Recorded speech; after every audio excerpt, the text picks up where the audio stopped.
therapy dog. That's Amanda Bergstrasser. And that's Bones, the wonder dog. And we have a special guest here today, one of my heroes. I'm going to let Amanda talk about her. Yes. So as you guys know, I am a volunteer with Ruff Start Rescue, and this is my saving grace I talked about before, Azure Davis. She is the founder of Ruff Start Rescue. Azure started the rescue about 6 years ago. In early October, we hit our 5,000th animal saved. Yes. And this makes us now the third largest foster-based rescue in Minnesota. I mean, Azure. Yeah.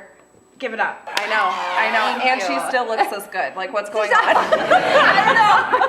She's 98. Yeah. We're going to talk about our beauty secrets next. Yes. So what I want to start out giving Azure a chance to kind of tell her little story behind what the rescue is all about. Okay, so I feel like I'm 98. But it was almost 7 years ago, 6 years ago, 6.5 is when it was started, but about 7 years ago. I was 22 at the time, and I have grown up in Princeton my whole life. So it's a small town, it's not tiny, but it's small enough to where there were no resources for people. They didn't have, any shelter type settings. They didn't have rescues in the area, and, the foster-based rescue concept really wasn't a huge thing then. Yeah. So I had learned about it through other rescues, and I knew it existed, and I actually had helped foster a couple kittens when I was around 21. And so I grew up always doing things with animals, saving other people's animals, rehoming animals. People would call me, they would find a stray dog or a cat, and I was 12, I think, and they'd call my home phone, and my parents would get the phone, and I would have to, I would put ads in newspapers for people to, try to find the stray cat at home. That's cute. So it started at a very young age, but when I was 23, I had moved home, and I was fortunate enough to be at home for a couple years so I could save money to, come up with the registration fees to apply for a 501c3 status, and I never knew that I would start a rescue. That wasn't necessarily something that I knew I was going to be doing when I was 23 years old. Yeah. I thought, I'd be in college, I would be out with friends, I would be having a successful career. Just getting why into not? one. You're in your Right. early 20s. Yeah. Right, so that was the plan, and it just got to the point where I didn't have, I was the only one, spending my own money. I was driving these dogs and these cats around looking for homes, and I kind of became maybe like the crazy animal girl in the town of Princeton.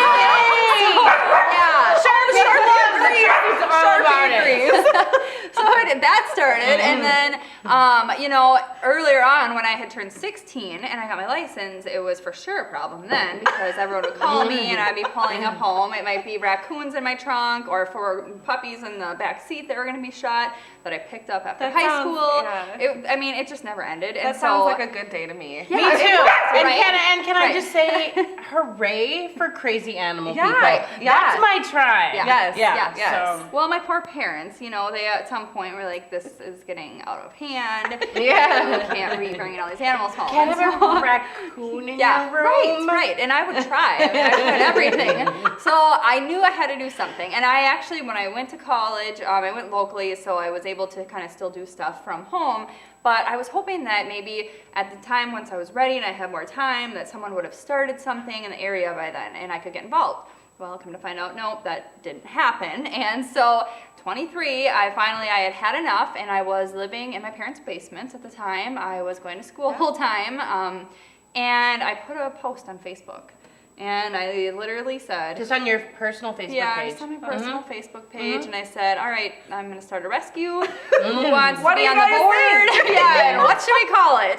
And it went from there. Like, people actually, jumped on that post, and people said, I'll be on the board. And it was actually, it's crazy, because the people that signed up to be on the board and help me I went to high school with them, but we weren't friends in high school or anything. I mean, we had mutual friends and stuff, so it didn't matter. They wanted to get behind the mission of saving animals. Yeah, It and I brought think, people together. it does, and it really brings people together, you know, the animal welfare, it just, Yeah. it bonds There's a people. connection. I mean, there's people now that I'm friends with that I was never friends with in high school. Yeah. But now we both know, hey, we love animals and we're besties. So I mean, that's what I always think. Yeah. I mean, seriously, if I'm like, I'm not sure about this person, and then I find out that either Yeah. a dog or cat, or they've fostered, or they're doing something, like, oh, okay, they're good. I feel like that needs to be like a question when you're interviewing for a friendship. You're Yes. Like, so, do you have animals? Right. That's like always the thing that I need to ask people. Because I'm like, have to know. okay, then we could be friends. Because you cannot come over to my house with my 4 No. crazy dogs in your face licking you. Yeah. Yeah. Unless you don't love animals. Right, it's not going to work. So here's the thing, you guys. We're gonna have hopefully Miss Azure with us for a couple shows, right? Yeah, So we're gonna tell you more about how to help out Ruff Start Rescue and their mission in our next show. But first, to close this show out, we want to hear about your raccoon call. Oh, yeah. We heard she has a raccoon call. Okay. We would like to see. And just so you guys know, like this did not start out of just anywhere. Like Azure saved raccoons, Oh, litters of raccoons Yeah. growing up. This is how crazy this girl is. Yeah, lots of raccoons. Passionate, not crazy. And it was like, I mean, my parents, they have 50 acres growing up in Princeton. So, you know, there were ducks, there were geese, there were crows, there were squirrels, there were raccoons. And so that started when I was about 18, the raccoon part did. And that I'm not even kidding you guys. I had lived in town by myself and these little raccoons crawled out of this tree in the middle of town and I saw their mom a couple days before. I didn't know it was their mom at the time, but there was a dead raccoon that was hit on the side of the road. And I thought like, oh, I hope that, you know, this mom doesn't have baby somewhere. Yeah, well, then they just came crawling out of this tree one day, and I was outside, and I didn't know how to get them. You know, they crawled back in, but I could tell they were starving, and they were shaking, and they were kind of falling down in the hole again, and I was like, I have to do something. So I Googled raccoon calls, and I brought I brought my laptop up this ladder to the top of the tree, and I hit play, and they came flying right out into this box, and I drove them in there. Oh yeah, it worked great. So then I studied the call, and as one would. Yeah, right. I mean, who wouldn't? I mean, and exactly. It's then the natural I needed progression. them to follow me. We lived in town. It wasn't a safe area, so they needed them close by. So I learned how to do the raccoon call, and I worked at Fairview at the hospital at the time, and the police department would call me and say, Azure, your raccoons are chasing a lady down the road that is walking their baby in a stroller. And there's like a herd of 4 of them following the lady. And this is how she got a reputation. Yeah, and I would have to leave work and go home and get my raccoons and collect them and be like, stay in your tree. You know, like, so, and that was just not a good place. I did find a rehabber. I mean, they were, you know, went to places where they should be. But so the raccoon call, I'm only going to show you guys if you have to practice. We'll do it. I'll totally do it. I'm in. I need to wet my all whistle. in. Yeah. So it's like kind of a tongue rolling thing, and it starts off like low, Spanish. like, Okay. yeah, like so. You have to do it. Like, come on. No, okay, but more like on the top of your. I mean, that's not easy. You have to do higher pitches, and then some of them, like, if it gets really high, that's like an I urgency. feel like I got it a little bit there. Amanda, I'm waiting for yours still. I mean, can't be really, doing this Amanda. unless you do the raccoon call, because this is a serious thing now. She's like, Yay! That was way better than mine. So it works, like you really will like get it down after a while, and they will like, especially if there's no mom and they're hungry and they're desperate for like hearing their mom, you can literally go up to a tree and do that, and they'll be like, oh my gosh, and fly I out, love and you can just grab them, that. and then yeah, it's Oh. so yeah, So- that's I mean, it's everything. There's raccoons. I've saved squirrels, skunks. I work with rehabbers that do it and will bring them to them. A lot of times I'll go get them healthy enough, then they will go there, and they're certified and licensed. They have a much better releasing area than I do, so it's better for them long term. But you know, growing up in the country, these things just happen. They appear, they're there. Now, is it just a wildlife rehab? Yeah, Right? Okay. yeah. So, and one thing I want to do like later with Ruff Start is have a branch where we can actually train people and get them licensed to be wildlife rehabbers and get So certified. cool. Right? Yes. There's not Right? enough people out there at all. I mean, and people are interested. I think people want to learn. and do it. Yes. Yeah. But I just don't think they know how to get Well, started. So Amanda's a natural at the raccoon call, so she could the raccoon policy. I think that could be a part So- where you teach that. I'm thinking that you got to start with Spanish because I grew up in Arizona, so we were always like Yeah. rojo. Yeah. Rojo. Yes. I think I So got we it. want to tell you guys how to support Ruff Start Rescue. Yeah. First of all, we have a big day coming up in Minnesota. Yes. It's Give to the Max Day. It's on Yes. Thursday, November 17th. It is a day in which nonprofits are celebrated. Please do give Yeah. to someone that day. You'll get warm fuzzies. Yes. And we really all do need the help. So Yes, and it's at www.givemn.org, and they're going to be doing a lot of, like telling everybody what's going on as far as what nonprofits, what fun events are going on that day.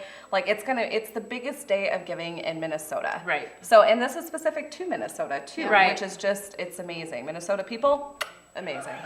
Truly. So if you're not quite sure, who you want to support, a good start would be Ruff Start Rescue. I'm assuming you guys have a page. Yes, we do. Or Canine Inspired Change. So they rescue the animals, and then we in turn help you train them and get out in your community to, evoke some social good and social emotional learning. Yeah. For people that have been through the ringer a little bit, but it's you and your dog doing that. So Yeah. So okay. Yeah, it's going to be an exciting day. So we want to thank Miss Azure Davis. Hopefully she'll come back and do another show with us. But another thing we want to tell you guys too is please subscribe to the show if you like it. Once again, one of our main missions is to counteract the craziness that goes on in mainstream media. And there's a lot of craziness. A lot of crazy. A lot of crazy. So, we just want to put out some good vibes. We want to let you guys know about the good things that are happening so that we can all raise our collective vibrations. Yay! Yay! And maybe counteract a little bit of that cruddy stuff, right? Yeah, so, subscribe. Please send us any questions. Send us questions. Send us suggestions. What about dog stories? I would love to see some dog stories because I don't know about you guys, but I'm pretty obsessed with my animals. And send in pictures of your dog. Yes, we're going to start doing featured, the first minute of the show, the different dog stories as well as the dog pictures. And let's not exclude all the other critters and animals out there as well. If dogs, you've got cats. you've got a raccoon that you love. I'm gonna connect you with some rehabbers. Yeah, right.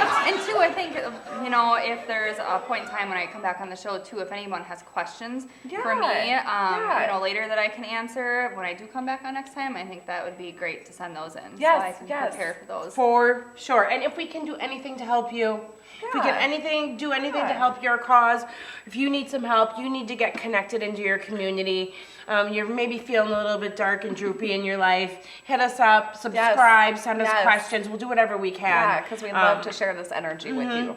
And we're building our tribe. We're building our tribe. All right, so we're going to count it out 1, 2, 3, and then we point at the camera and say, pay. All right, You got ready? this, yeah. You got it? Yeah. All right, 1, 2, 3, pay it forward!